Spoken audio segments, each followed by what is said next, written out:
जय श्री कृष्ण दोस्तों। आप सभी को रमा एकादशी व्रत की बहुत बहुत शुभकामनाएं। रमा एकादशी का व्रत और कथा श्रद्धालुओं के लिए विशेष महत्वपूर्ण माना जाता है। रमा एकादशी की वो दिव्य कथा जो स्वयं श्री कृष्ण भगवान ने धर्मराज युधिष्ठिर को सुनाई थी। धर्मराज युधिष्ठिर भगवान श्री कृष्ण के मार्गदर्शन से अपनी प्रजा का धर्म पूर्वक पालन कर रहे थे। ऐसे ही आश्विन मास के शुक्ल पक्ष की एकादशी का महत्व सुनने के बाद युधिष्ठिर महाराज के मन में जिज्ञासा जागी कि कार्तिक मास के कृष्ण पक्ष की एकादशी के महत्व के बारे में भी सुना जाए। तब उन्होंने जैसे ही सच्चे मन से श्री कृष्ण का स्मरण किया, साक्षात श्री कृष्ण जी उनके महल में पधारे और उनका आदर सत्कार करने के बाद धर्मराज युधिष्ठिर ने पूछा, हे श्री कृष्ण, आप मुझे कृपा करके कार्तिक मास के कृष्ण पक्ष की एकादशी की कथा भी सुनाइए। इस एकादशी का क्या नाम है तथा इसमें किन देवता की पूजन की जाती है और इस एकादशी का व्रत करने से किस फल की प्राप्ति होती है। कृपा करके ये सब विधान पूर्वक कहिए। तब श्री कृष्ण ने कहा, हे धर्मराज, कार्तिक मास के कृष्ण पक्ष की एकादशी का नाम रमा एकादशी है। इसका व्रत करने से सभी पापों का शमन हो जाता है। इसकी कथा सुनाता हूँ, सो ध्यान पूर्वक श्रवण करो। एक समय प्राचीन काल में मुचुकंद नाम का एक राजा राज्य करता था। इंद्र, वरुण, कुबेर, विभीषण आदि उसके मित्र थे। वो अत्यंत सत्यवादी तथा विष्णु भक्त था। उसका राज्य बिल्कुल निष्कंटक था और उसकी चंद्रभागा नाम की एक पुत्री थी, जिसका विवाह उसने राजा चंद्रसेन के पुत्र शोभन से कर दिया। वो राजा एकादशी का व्रत बड़े ही नियम से किया करता था तथा उसके राज्य में भी सभी कठोरता से इस नियम का पालन करते थे। एक समय की बात है कि शोभन अपने ससुराल गया हुआ था और वह कार्तिक का पावन मास था। उसी मास में महापूर्णदायिनी रमा एकादशी का व्रत आया। उस दिन सभी व्रत रख रहे थे। चंद्रभागा ने विचार किया कि मेरे पति तो बहुत ज्यादा दुर्बल हैं और कमजोर हृदय के भी हैं। वे भला एकादशी का व्रत किस प्रकार रख सकेंगे, जबकि मेरे पिता के यहाँ तो सभी को एकादशी का व्रत करने की आज्ञा है। मेरे पति राजा की आज्ञा का पालन करेगा तो उसे अत्यंत कष्ट होगा। चंद्रभागा को जिसका डर था वही हुआ। राजा ने दशमी तिथि को आदेश कर दिया कि इस समय उनका दामाद राज्य में पधारा हुआ है, अतः समस्त प्रजा विधान पूर्वक एकादशी का व्रत करे। जब दशमी तिथि आई तब राज्य में ढिंडोरा पिट गया, जिससे सुनकर शोभन अपनी पत्नी के पास गया और कहने लगा, हे प्रिय, अब तुम ही मुझे कोई उपाय सुझाओ, क्योंकि मैं उपवास नहीं कर सकता और यदि मैं उपवास कर भी लूं तो अवश्य ही मारे भूख प्यास के मेरी मृत्यु हो जाएगी। पति की बात सुनकर चंद्रभागा ने कहा, हे स्वामी, मेरे पिता के राज्य में तो एकादशी के दिन कोई भी भोजन नहीं कर सकता। यहाँ तक कि हाथी, घोड़े, ऊंट, अन्य पशु आदि तक तिनका अन्न, जल आदि तक ग्रहण नहीं करते, तो फिर भला मनुष्य कैसे भोजन कर सकते हैं। यदि आप उपवास नहीं कर सकते तो फिर आप यहाँ से किसी अन्य जगह पर चले जाइए, क्योंकि यदि आप यहाँ रहेंगे तो आपको व्रत को अवश्य ही पालन करना पड़ेगा। पत्नी की बात सुनकर शोभन ने कहा, हे प्रिय, तुम्हारी राय उचित है, परंतु मैं इस व्रत से बचने के लिए किसी अन्य स्थान पर नहीं जाऊंगा। अब मैं भी इस व्रत को अवश्य ही करूंगा, परिणाम चाहे कुछ भी क्यों ना हो। भाग्य में लिखे को कौन भला बदल सकता है। अब सभी के साथ शोभन ने भी एकादशी तिथि आने पर रमा एकादशी का व्रत पूजन किया तथा वह भूख और प्यास से अत्यंत व्याकुल होने लगे। सूर्य नारायण भी अस्त हो गए और रात्रि जागरण के लिए वो पावन रात्रि का समय भी आ गया। वो रात्रि शोभन को असहनीय दुख देने वाली थी। दूसरे दिन द्वादशी तिथि को सूर्योदय होने से पहले ही भूख प्यास के कारण शोभन की मृत्यु हो गई। राजा ने अपने दामाद शोभन के मृत शरीर को जल प्रवाह करा दिया तथा अपनी पुत्री को आज्ञा दी कि वो सती ना हो और उसे भगवान विष्णु की कृपा पर विश्वास रखना चाहिए। अब चंद्रभागा अपने पिता की आज्ञा अनुसार सती नहीं हुई और वो अपने पिता के घर में ही रहकर भगवान विष्णु की पूजा और नियमित एकादशी के व्रत करने लगी। उधर रमा एकादशी के व्रत के प्रभाव से शोभन को जल से निकाल लिया गया तथा भगवान विष्णु की कृपा से उसे मद्राजाल पर्वत पर धन धान्य से परिपूर्ण तथा शत्रु रहित देवपुर नाम का एक उत्तम नगर प्राप्त हुआ। उसे वहां का राजा बना दिया गया। उसके महल में रत्न तथा स्वर्ण के खंभे लगे हुए थे। राजा शोभन स्वर्ण तथा मणियों के सिंहासन पर सुंदर वस्त्र और आभूषण धारण किए हुए बैठे थे।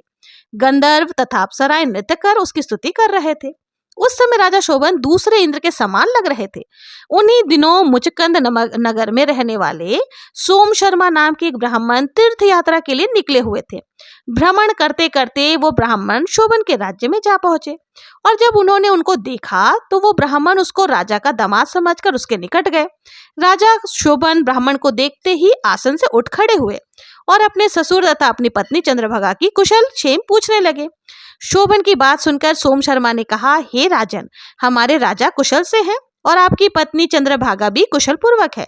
अब आप अपना वृतांत बताइए। आपने तो रमा एकादशी के दिन अन्न जल ग्रहण न करने के कारण प्राण ही त्याग दिए थे और मुझे तो ये देखकर बड़ा आश्चर्य लग रहा है कि ऐसे विचित्र और सुंदर नगर, जिसको ना तो मैंने कभी पहले देखा था और ना सुना था, आपको भला किस प्रकार से प्राप्त हो गए। तब शोभन ने कहा, ब्राह्मण देवता, ये सब कार्तिक मास की कृष्ण पक्ष की रमा एकादशी के व्रत का ही फल है। इसी से मुझे यह अनुपम नगर प्राप्त हुआ, किंतु यह अस्थिर है। शोभन की बात सुनकर ब्राह्मण ने कहा, हे राजन, फिर यह अस्थिर क्यों है और किस प्रकार भला स्थिर हो सकता, आप मुझे समझाइए। और अगर आपके नगर को स्थिर करने के लिए मैं कुछ कर सकता हूँ तो वो उपाय मैं अवश्य ही करूंगा। तब राजा ने कहा, हे ब्राह्मण देव, मैंने वो व्रत विवश होकर तथा श्रद्धा रहित होकर किया था।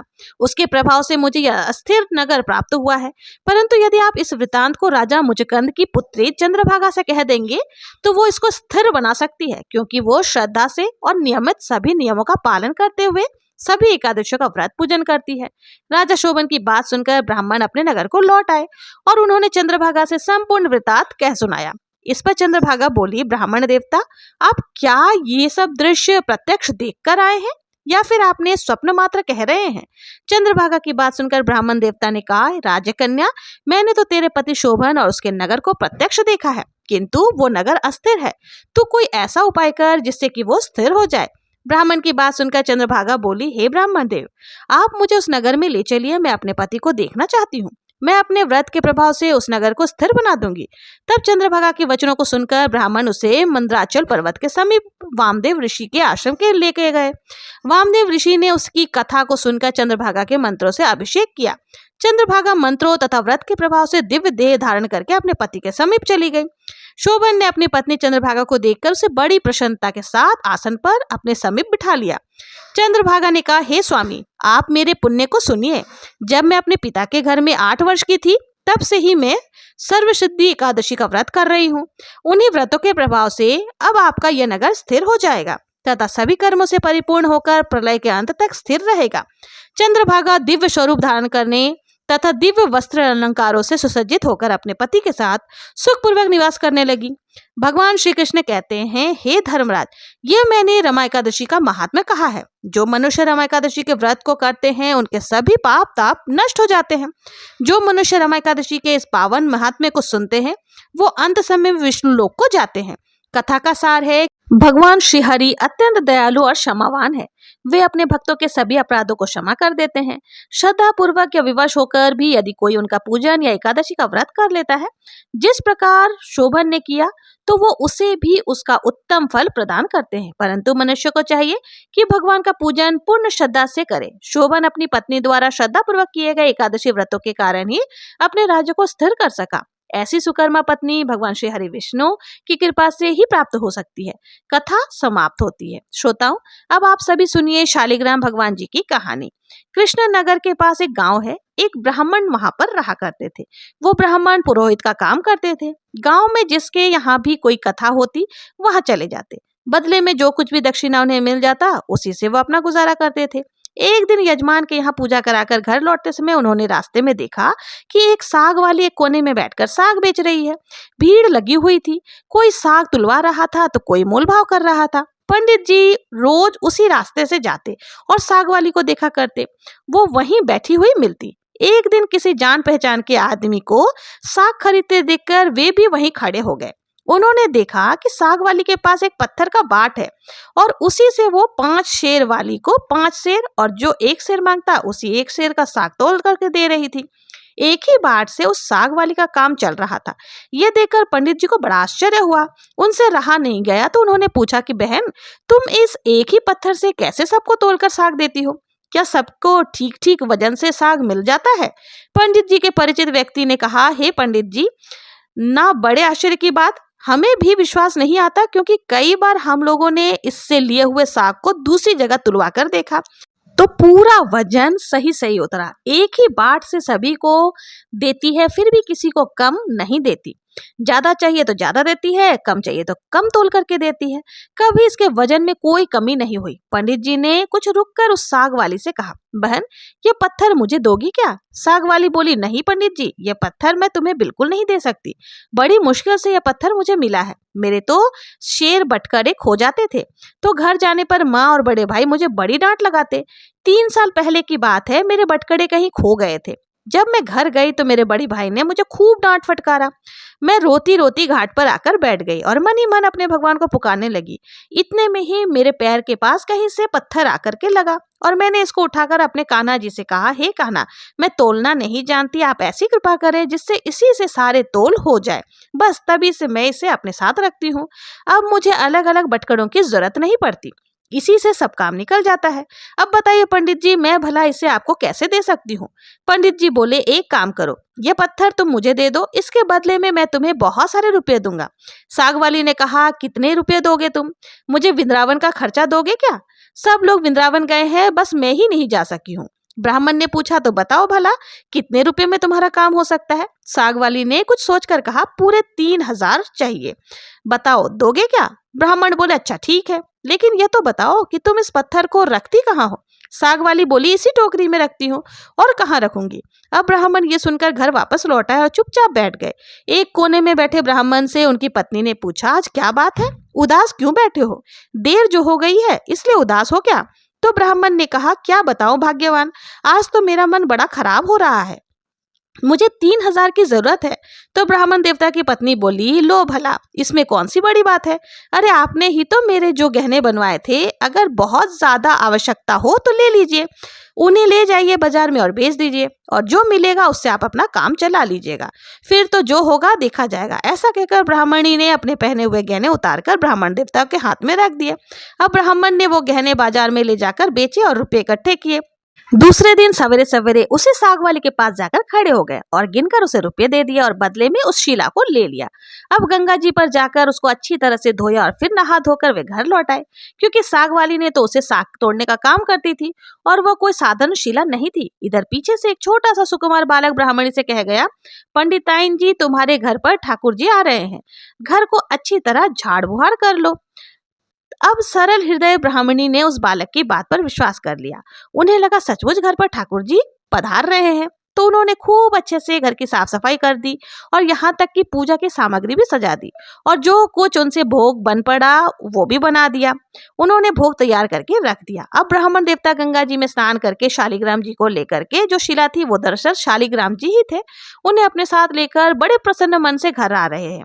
घर पहुंचकर ब्राह्मण देवता ने देखा तो उन्हें बड़ा आश्चर्य हुआ। उन्होंने देखा आज तो उनका घर पहले से अधिक जगमगा रहा है, हर एक चीज साफ सफाई से करीने से रखी हुई है, गाय के गोबर से निपाई पुताई हो गई थी। अब उन्होंने जब ब्राह्मणी से पूछा कि ब्राह्मणी ने उस छोटे बालक के आकर कह जाने की बात बताई, सारी बात पंडित जी को सुना दी। अब तो ये सुनकर ब्राह्मण देवता को और भी आश्चर्य हुआ।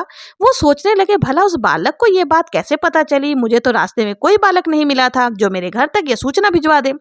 फिर उसने साफ सुथरे ठाकुर जी को लेकर आ रहा हूँ। फिर भी उन्होंने एक सिंहासन पर पधराकर उन शालिग्राम जी को, जो वो शिला थी, उन्हें पधरा दिया और उनकी पूजा की, और फिर उसे ऊपर आले में पधरा दिया। रात को स्वप्न में भगवान ने दर्शन दिए और कहा, तू मुझे जल्दी लौटा, नहीं तो तेरा भला नहीं होगा, सर्वनाश हो जाएगा। सर्वनाश तो ब्राह्मण देवता सपने में ही कहने लगे, अब तो जो चाहे कुछ भी हो, मैं तुमको लौटाऊंगा नहीं। ब्राह्मण घर में जो भी कुछ एक बार पत्र पुष्प मिलता है, अब उसी से शालिग्राम जी की पूजा करने लगे। 2-4 दिन पूजा पाठ चली। 2-4 दिन के बाद भगवान फिर से सपने में आए, फिर से बोले, मुझे फेंका नहीं तो तेरा लड़का मर जाएगा। ब्राह्मण देवता जिद्दी थे, बोले मर जाने दो, लेकिन मैं तुम्हें नहीं फेंकूंगा।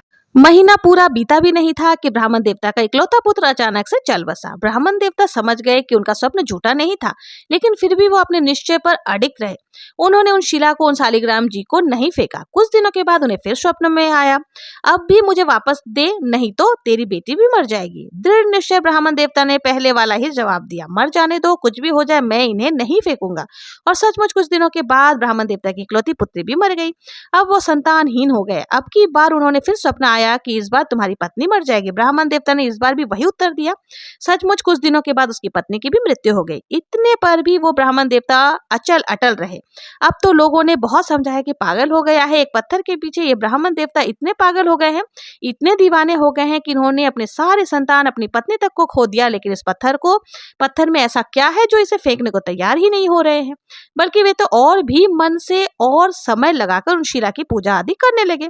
कुछ दिनों के बाद फिर से स्वप्न आया। स्वप्न में कहा, देख अब भी मान जा, मुझे लौटा दे, नहीं तो 7 दिनों में तेरे सिर पर बिजली गिरेगी। ब्राह्मण देवता उसी तरह हठी बनकर बोले, तो गिर जाने दो, ज्यादा से ज्यादा क्या होगा, मेरी मृत्यु ही हो जाएगी ना। लेकिन मैं तुम्हें उस साग वाली की गंदी टोकरी में वापस नहीं रखने वाला। अब तो ब्राह्मण देवता ने एक मोटे कपड़े में लपेटकर भगवान को बड़ी मजबूती से अपने से ही बांध लिया। अब वो हर समय इन्हें इसी तरह अपने से बांधे रखते। अचानक एक दिन आसमान में काले काले बादल घुमड़ आए और जोर जोर से गड़गड़ाहट होने लगी। कड़कड़ा कर बिजली कौनती हुई नजदीक आती, पर पंडित जी के पास आते ही वापस लौट जाती। अब 3 दिन ही शेष रह गए। एक दिन ब्राह्मण देवता गंगा जी के तट पर संध्या पूजन कर रहे थे कि 2 सुंदर सुंदर छोटे छोटे बालक जल में कूद पड़े। उनमें से एक सांवला सा था और दूसरा गोरे रंग का बालक था। उन दोनों के शरीर पर कीचड़ लिपटा हुआ था और इस ढंग से जल में छपाक से कूदे कि बहुत सारा जल उछलकर ब्राह्मण देवता के शरीर पर पड़ गया। ब्राह्मण देवता ने कहा, अरे भैया, तुम लोग कौन हो? कहीं इस तरह जल में कूदा जाता है क्या? देखो तो जरा, मेरे शरीर पर जल के छींटे पड़ गए, मैं तो पूरा भीग गया। अरे मैं तो भीगा ही भीगा, ये देखो मेरे भगवान जी पर भी छींटे पड़ गए। देखते नहीं, मैं पूजा कर रहा था। बालकों ने सुना तो कहने लगे, ओहो, तुम्हारे भगवान पर भी छींटे लग गए। हमने देखा नहीं बाबा, तुम गुस्सा मत होना। पंडित जी से कहने लगे कि भैया, गुस्सा कहाँ।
पंडित जी कहने लगे कि भैया, गुस्सा कहाँ होता हूँ, बताओ तो तुम किसके लड़के हो? और ऐसा सुंदर रूप तो आज तक मैंने नहीं देखा।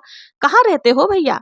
आहा, कैसी अमृत घोली मीठी और तुम दोनों की बातें हैं। तो बालक कहने लगे, बाबा हम तो यहीं रहते हैं। ब्राह्मण देवता कहने लगे, भैया क्या फिर भी मैं कभी तुम लोगों को वापस देख पाऊंगा? तो बालक बोले, क्यों नहीं बाबा, आप बस पुकारना, हम दौड़े दौड़े चले आएंगे, पास में ही तो रहते हैं, तुम तो बस पुकार लेना। अब की बार ब्राह्मण देवता बोले, पुकारूंगा तो जब मुझे तुम्हारा नाम पता चलेगा, जरा तुम दोनों मुझे अपना नाम तो बताओ।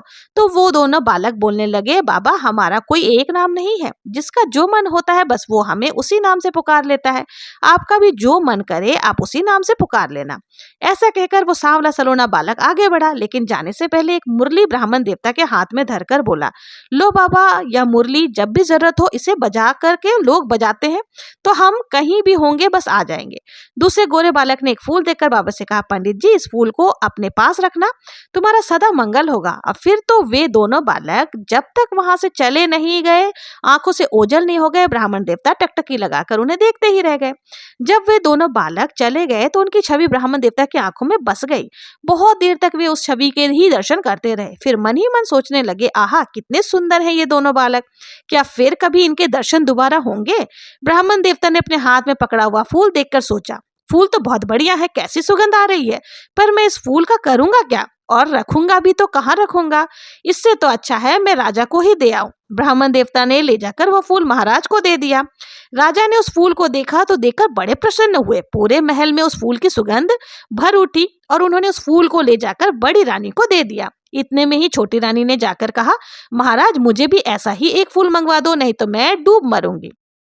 अब राजा दरबार में आए और सिपाहियों को उसी समय उन ब्राह्मण देवता को खोजने के लिए भेजा। सिपाहियों ने ढूंढते ढूंढते जाकर के देखा कि वो ब्राह्मण देवता एक पेड़ की छाया में बैठे हैं और उनके सिर पर एक शिला कपड़े से बंधी हुई है और वो मन ही मन कुछ गुनगुना रहे हैं और मुस्कुरा रहे हैं। तब वे उन ब्राह्मण देवता को राजा के पास फिर से लिवा लाए। राजा ने कहा, ब्राह्मण देवता आपके पास वो फूल कहाँ से आया, मुझे एक और फूल बिल्कुल वैसा ही चाहिए, मुझे अपनी छोटी रानी को देना है। तो पंडित जी बोले, राजन मेरे पास तो बस एक ही फूल था, पर मैं देखता हूँ प्रयास करके शायद दूसरा फूल मिल जाए। ऐसा कहकर ब्राह्मण देवता अब उन दोनों बालकों की खोज में निकल पड़े।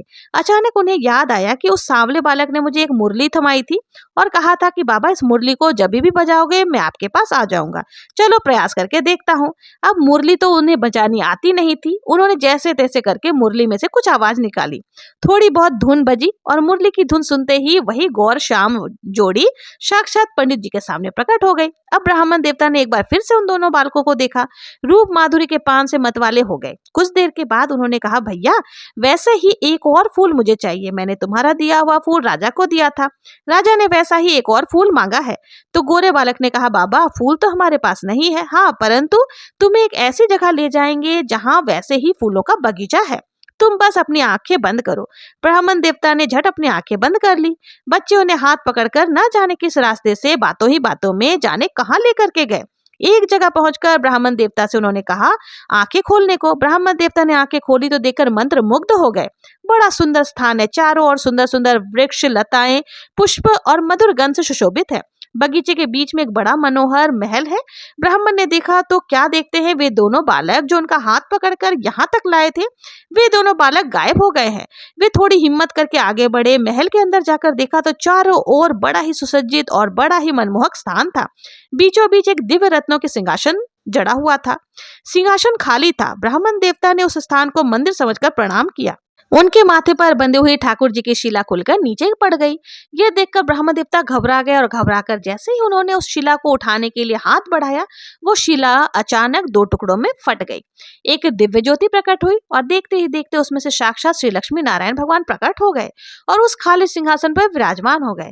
भगवान नारायण ने मुस्कुराते हुए ब्राह्मण देवता से कहा, हे ब्राह्मण, हमने तुमको कितने दुख दिए पर तुम तो अटल रहे। दुख पाने के बाद भी तुमने हमें कभी नहीं छोड़ा, पकड़े ही रहे और इसी से हम तुम्हें सशरीर यहाँ ले आए हैं। जो भक्त स्त्री पुत्र घर गुरुजन प्राण धन सभी लोक परलोक छोड़कर केवल हमारी शरण में आ जाते हैं, भला हम उन्हें कैसे छोड़ सकते हैं। इधर देखो, ये खड़ी है तुम्हारी धर्मपत्नी, तुम्हारी पत्नी, यह रही तुम्हारी पुत्री और तुम्हारा पुत्र, ये देखो ये सब भी मुझे प्रणाम कर रहे हैं। अब तुम सबको मेरी प्राप्ति हो गई है और तुम्हारी एक दृढ़ता से तुम्हारा सारा परिवार अब भव बंधन से मुक्त हो गया है। यह देखकर ब्राह्मण देवता नतमस्तक हो गए। तो यह है भगवान की भक्ति और भगवान की करुणा की कहानी। अगर परिवार में सारे लोग भक्ति ना कर सके, कोई एक सदस्य भी सच्चे मन से भक्ति कर लेता है, तो भगवान पूरे परिवार का उद्धार कर देते हैं। सभी प्रेम से बोलिए, श्री लक्ष्मी नारायण भगवान जी की जय, शालिग्राम भगवान जी की जय। तो ये थी शालिग्राम जी की कहानी और रमा एकादशी व्रत की कथा। आप लोगों को व्रत कथा कैसी लगी? अगर वीडियो जरा भी आप लोगों के लिए यूजफुल हो, उपयोगी हो तो प्लीज मेरे चैनल को सब्सक्राइब करें, लाइक करें और कमेंट में जय श्री लक्ष्मी नारायण लिखना ना भूलें। मिलते हैं नेक्स्ट वीडियो में किसी और व्रत कथा के साथ। तब तक के लिए जय श्री कृष्णा, जय श्री हरि विष्णु।